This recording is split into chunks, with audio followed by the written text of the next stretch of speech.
Sebelum Abi menjawab tentang rahasia Fatihah itu, Abi ingin menjawab lebih dulu pertanyaan saudara Muasad tentang makna rahasia daripada nama junjungan kita, Nabi kita, yakni Muhammad. Di konten itu kan habis sebutkan mim, jadi huruf mim pertama Muhammad itu seperti kepala, bulat seperti kepala. Haknya seperti dua tangan. Nah, lalu mim tasdidnya itu seperti perut. Ada juga yang mengatakan seperti perut dan dada. Nah, kemudian dalnya itu seperti dua kaki. Ini pahamnya di situ. Jadi ini tiada tulisannya, cuman pengertian hurufnya ada. Kemudian sebahagian ulama tasawuf kita ini manhaj mereka, pemikiran laduniah mereka, dengan rasa cintanya disampaikan kepada kita. Mim pertama Muhammad itu menjadi raja di dalam akhirat. Haknya itu memberi rahmat, artinya memberi syafaat kepada umatnya. Kemudian mim yang kedua itu, mim tasdid itu adalah menjadi raja di dalam dunia. Dalnya itu menjadi raja dunia dan akhirat. Di mana nama Allah, nama Tuhan kita itu, di situ pula nama kekasihnya, yakni junjungan kita, Nabi kita Muhammad. Nah, makanya alif itu kalau dirakam lah, dihubungkan dengan mim pertama Muhammad itu, haknya dengan lam awal, mim kedua itu dengan lam akhir, kemudian hak Allah itu dengan dal Muhammad. Nah, hanya perlu Abi ingatkan, jangan berlebihan meyakini pendapat yang mengatakan siapa yang mengenal rahasia Muhammad pada tubuhnya, selamatlah dia dunia dan akhirat. Tidak semudah itu, terlalu menggampangkan. Nantinya malah menjadi Muhammad semau gue. Muhammad ini ada pemimpin yang memimpinnya, yang mencontohkannya sebagai jalan yang dikehendaki Allah, jalan mendapatkan yang diridai Allah. Nah, ini contoh baginda kita ini kepada kita yang beriman kepadanya. Jadi buat apa mengenal rahasia namanya, huruf nama baginda itu pada tubuh kita? Jalannya kita tidak pakai. Ini Muhammad semau gue, kata kakekmu. Muhammad semau maunya. Buat apa mengenal mim pertama Muhammad yang gambarannya seperti kepala kita ini? Kalau isi kepala kita ini hanya memikirkan hal duniawi untuk kepentingan dirinya, jadi belahan otak kirinya lebih berfungsi. Matematika yang dia pakai, terus keuntungan yang dikejar. Kalau keuntungan yang melulu dia kejar, dia bisa lupa dengan rahasia mim pertama Muhammad yang menjadi raja di akhirat. Nah, Dajjal itu kan di dahinya itu stempelnya itu kan kafara, terlalu mudah kita mengenal Dajjal kalau ada stempelnya di situ. Ini menggambarkan pola pikir, mentalitas orang-orang yang memikirkan dirinya sendiri, tidak peduli orang lain atau kelompoknya, partainya, mazhabnya dan sebagainya. Kemudian lagi kalau otaknya berisi yang seperti itu, apa dua tangannya yang seperti Muhammad, yang tangan baginda Rasulullah itu menggambarkan Ar-Rahman Ar-Rahim, memberi syafaat kepada umatnya.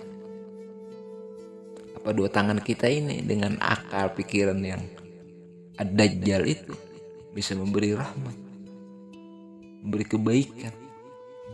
Tidak.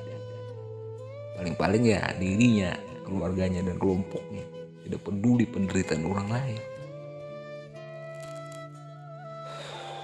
Nah, kalau akalnya sedemikian, apa mim tasdik, mim kedua Muhammad itu yang menjadi raja di dalam dunia ini, bisa menjadi raja di dalam dunia, menjadi raja untuk kepentingannya, itu yang terjadi. Menjadi raja dalam dunia untuk kepentingan dirinya dan kelompoknya dan partainya, tidak menjadi raja sebagaimana Rasulullah menjadi raja bagi seluruh umat manusia dan makhluk, rahmatan lil alamin. Nah, dengan demikian jalannya dua kakinya tadi, selamat di dunia, selamat di akhirat, menjadi raja di dalam dunia dan menjadi raja pula di akhirat. Dan begitu maksudnya anakku. Jadi kalau ada yang berkata demikian, sungguh terlalu. Hanya mengenal nama Muhammad tadi pada jahirinya, batang tubuhnya, selamat dunia akhir, begitu mudah. Nah, sekarang Abi ingin menjawab. Kalian kan berdebat, ngapain diperdebatkan surah Al-Fatihah itu? Inilah kalau tidak waspada menghina Al-Quran. Karena Fatihah itu diri Nabi kita kan. Coba buka kontainer terdahulu. Surah pertama yang diterima Nabi itu tentang membaca dengan nama Tuhan yang menjadikan itu, maksudnya adalah menjadikan diri Nabi itu yang awalnya itu adalah titik yang menjadi surah Fatihah di Lauh Mahfuz itu. Jadi kalau kalian sudah meyakini bahwa kita, oleh ulama-ulama kita dan orang-orang tua kita, mengirim Fatihah itu kepada Nabi kita adalah sesuatu ibadah yang amat besar, yang sudah tasdik di hati kalian, yang diperdebatkan lagi. Ya, kalau para Wahabi itu mereka punya dasar-dasar seperti itu, ya itu bagi mereka. Kita yang meyakini sudah tasdik, tidak perlu diperdebatkan. Kalau kalian memperdebatkannya terus menerus seperti ini, sama saja itu tidak tasdik namanya, ragu. Ingatlah cerita tentang Luqmanul Hakim itu. Anjing menggonggong, kafilah tetap berlalu. Kalau kalian tanggapi terus, lama-lama kemasukan. Dan itu memang keinginan mereka, minta tanggapan itu supaya ada peluang mempengaruhi pemikiran-pemikiran kita. Nah, bagaimana dengan pendapat kakekmu? Itu kan yang ingin kalian cari. Kakekmu malah manhaj beliau, pemikiran beliau, pendapat beliau lebih ekstrem lagi.